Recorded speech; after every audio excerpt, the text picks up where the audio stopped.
Hi everyone, welcome to the Power Up Retro Video Game Convention. We're going to show you a lot of really cool stuff at the show here, but first I'd like to introduce you to our new video editor, Ben.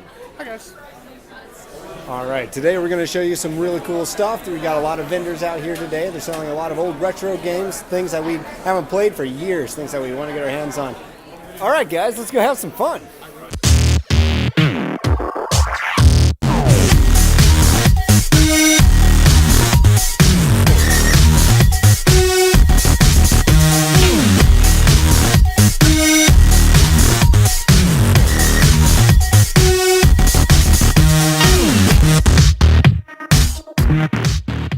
Alright, hey guys, this is Brandon here with Critically Absurd TV.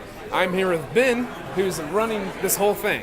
So we have some questions for you, like, how do you guys get involved in getting something like this set up?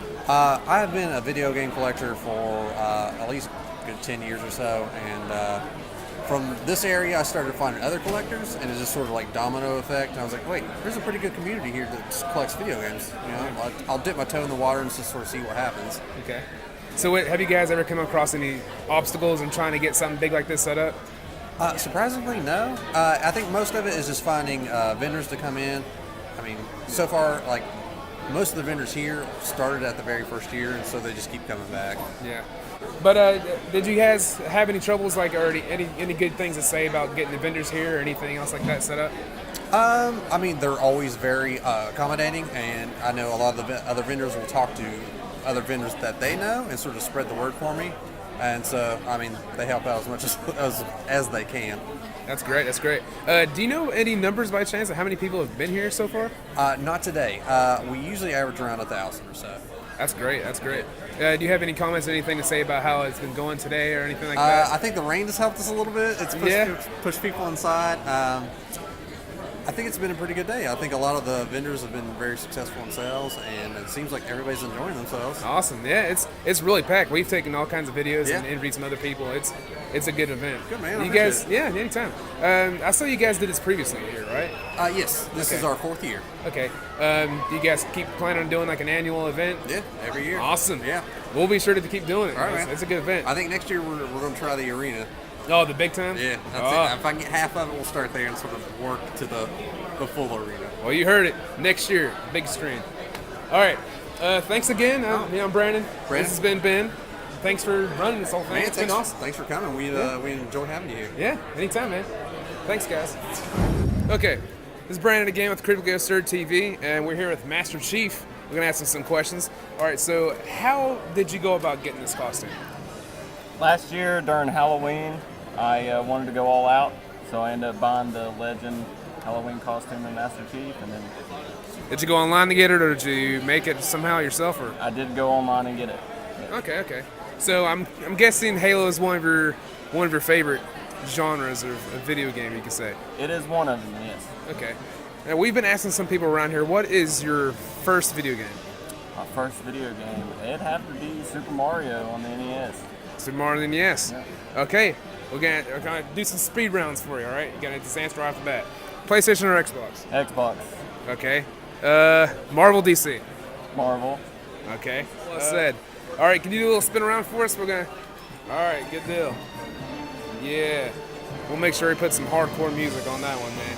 All right. Well. Yeah. Awesome. All right. So that's been us. This is Master Chief here. We'll see you guys here soon. Hey, this has been with Critically Absurd, and this is... Kenny Hughes of Hometown Hobbies. Right, and we're just going to talk a little bit about what they've got going on here with this impressive spread. So what are you selling? What are you buying? What are you selling? I have a lot of wares, as you can see. I have a lot of Magic cards. That's our big one. We also have Forcible cards, Yu-Gi-Oh! We have a plethora of board games. We dabble in a lot of the gaming accessories like deck boxes, card sleeves, dice. Honestly, that's about it. Oh, I did forget the big one. Role-playing games. We had a lot of D&D, Pathfinder, all that kind of stuff.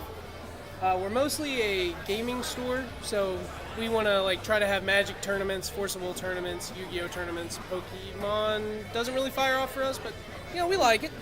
That's pretty much all we do, though, unfortunately. Yeah, We do buy and sell cards though.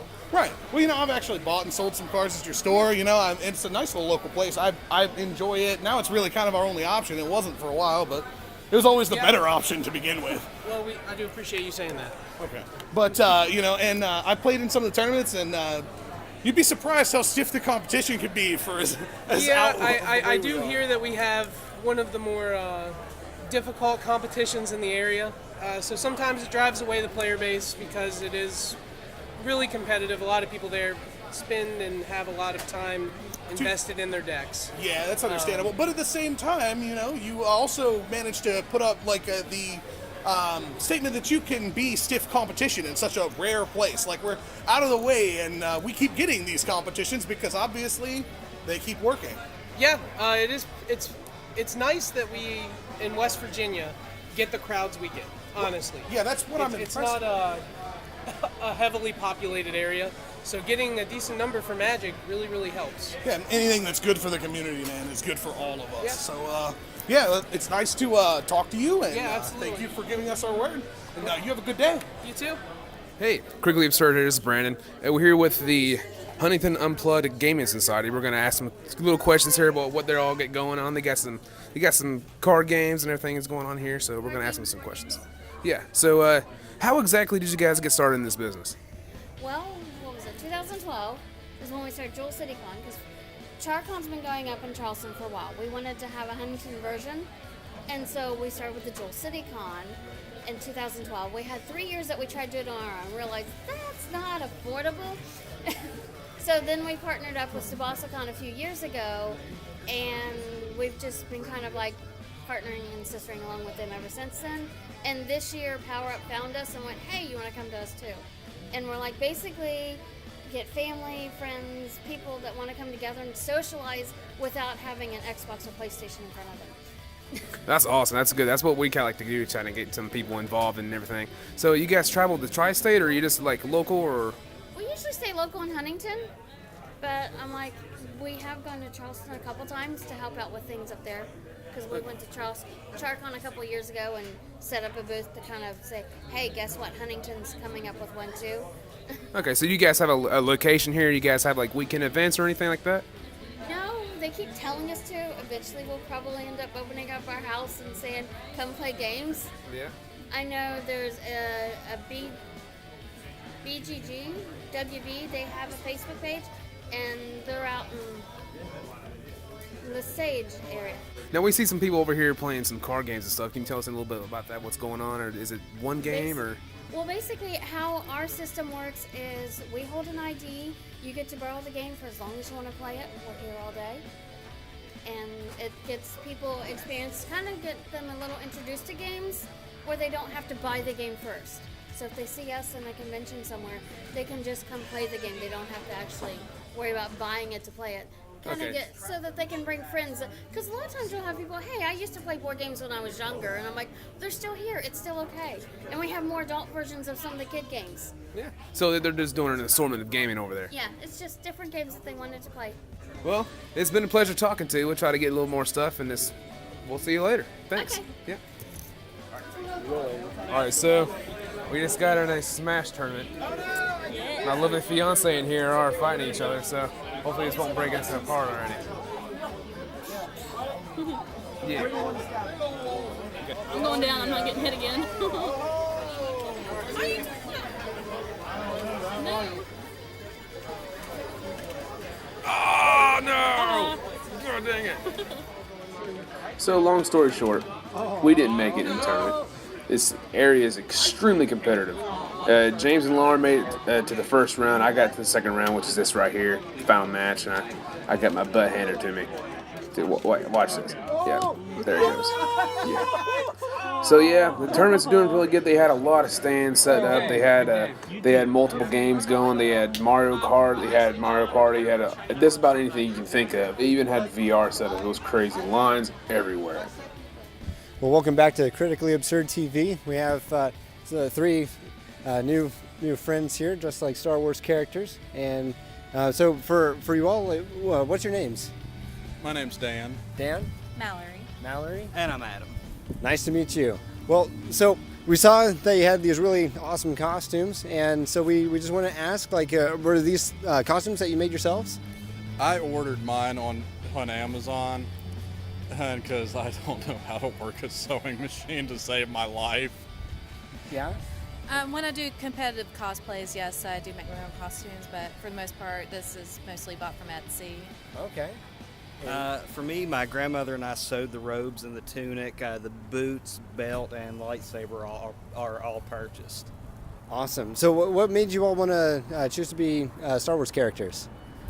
Well, Mallory and I are part of a group out of Ashland called the Imperial Legion, and that teaches lightsaber combat. So he did our costumes for that. Yeah. Okay, that's awesome. That's cool. And so, one last question: what is your favorite Star Wars movie out of the sagas? Yes. Yes. Okay. Force Awakens. Force Awakens. Empire Strikes Back.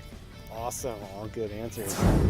All right, so we're gonna actually have an awesome lightsaber battle from Dan and Mallory, and it's gonna be exciting. Let's check it out.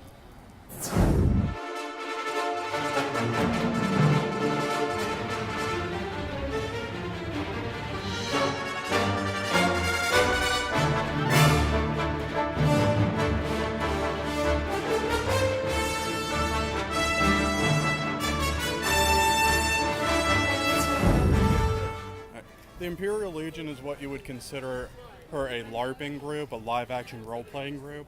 It's actually like what we call a pseudo martial art. When you first join the group, you're given a faction test that determines whether you would fall on the Jedi or Sith side, as well as what class you're in, and what saber color you would have. Sorry. Normally, the Sith and Jedi are broken up into 4 categories, but depending on your aggression. 1 is your lowest aggression, 4 is your highest aggressions. We are both Guardians. We are level 3 aggressions. Oh, that's awesome. So is there any kind of like force, like pushes or anything like that? Yeah. Your force powers depend on what class you are. Or for instance, we have a class called Inquisitors. Here's who get hit a grip choke. And we also have the Marauder class. That's the highest aggression on the Sith side. And they get the Force Lightning. And then Consulars, they get the Mind Trick. Wow, that is awesome. We do have a Facebook page called the Imperial Legion. Yeah. Go on Facebook, search Imperial Legion Public. It's pretty much going to be the first page that pops up in your results. That's awesome. Well, thank you so much for your time. You guys look awesome, and hopefully we'll get to see you in many more conventions. Alright guys, so that is our wrap-up of the Power Up Retro Game Convention. Thanks everybody for watching this and tuning in to us and watching everything that we do, and thanks for the likes and everything. We can't do it without you. And special thanks to Power Up for even allowing us to be there to film anything, and to everybody else who allowed us to film them. Make sure you guys tune in. We have some big plans coming up in the future, like special on-location spots featuring the local establishments and everything that we do. And while you're at it, man, go ahead and give us a like and share so everyone can know about what's going on in the community and area so we can get everything to you. Thank you for watching. This is Critically Absurd TV. Thanks.